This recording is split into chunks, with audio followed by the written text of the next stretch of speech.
আমাদের অর্থনীতি ধ্বংসপ্রাপ্ত। ফ্যাসিস্ট লুটেরা আমাদের সমস্ত ব্যাংক ট্যাঙ্ক লুট করে নিয়ে চলে গেছে, লক্ষ কোটি টাকা পাচার করে দিয়েছে। আমাদের রাজনৈতিক প্রতিষ্ঠানগুলো সেই প্রতিষ্ঠানগুলোকে ধ্বংস করে দিয়েছে, নির্বাচন প্রক্রিয়াকে ধ্বংস করে দিয়েছে। আপনাদের নিশ্চয়ই মনে আছে 2018 সাল নির্বাচনের কথা, কি মনে আছে? ভোট দিতে পারছিলেন? আগে রাইতে ভোট হয়ে গেছে না, ঠিক কিনা? কথা কইব হবে তো একটু জোর করে, ঠিক কিনা? সেই নির্বাচনটা এবার হলো না? এই নির্বাচনে কি কোথাও কোনো কারচুপি হয়েছে? জনগণ সমস্ত ভোট দিয়েছে, তাই তো? সেই নির্বাচনে জনগণ কার উপর আস্থা রেখেছে? বিএনপির উপরে আস্থা রেখেছে, তারেক রহমানের নেতৃত্বের উপরে আস্থা রেখেছে, তাই না?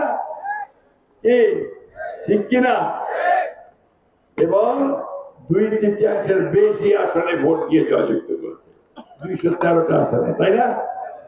একটা দল তো এমন একটা অবস্থা তৈরি করছিল, মনে হচ্ছে বিএনপি নাই, তারেক রহমান নাই, ওই হারে গেছিল, ব্যবস্থা করে কাজ সৃষ্টি করছিল না।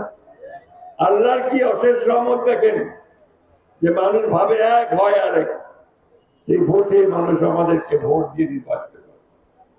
সেই জন্যই বন্ধুগণ, যারা বিএনপি করেন তাদের দায়িত্ব এখন অনেক বেশি আগের চেয়ে। জনগণ আপনাদের উপর আস্থা রেখেছে, সেই আস্থার মূল্য আপনাদেরকে দিতে হবে। আপনাদের কর্মকাণ্ডে তার প্রতিফলন করতে হবে, জনগণের ভালোবাসা আপনাদের অর্জন করতে হবে। ধমকায় পিটিয়ে নির্যাতন করে ক্ষমতায় টিকে থাকা যায় না। যাকে তাদের হাসিনায় টিকে থাকি, তাই না? পারছে কি?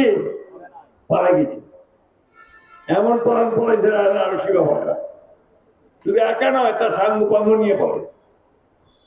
বন্ধুগণ, আমরা এই অবস্থা চাই না।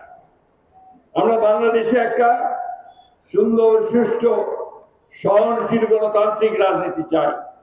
ইংরেজিতে আমরা বলি লিবারাল ডেমোক্রেসি, বাংলায় বলি উদারপন্থী গণতন্ত্র।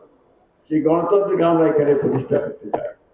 আমরা সমস্ত রাজনৈতিক দলগুলোকে তাদের কর্মকাণ্ড করতে দিতে চাই, তাদের বক্তব্য রাখতে দিতে চাই, জনগণের সামনে যেতে দিতে চাই। তাদের মধ্যে থেকেই তার জনগণ বেছে নিবে। আমরা সংসদকে কার্যকরী করতে চাই, সংসদে যেন সকল রাজনৈতিক কর্মকাণ্ডের কেন্দ্রবিন্দু হয়, সেটা আমরা চাই। অর্থাৎ দেশ থেকে আমরা সত্যিকার থেকে গণতান্ত্রিক রাষ্ট্র হিসেবে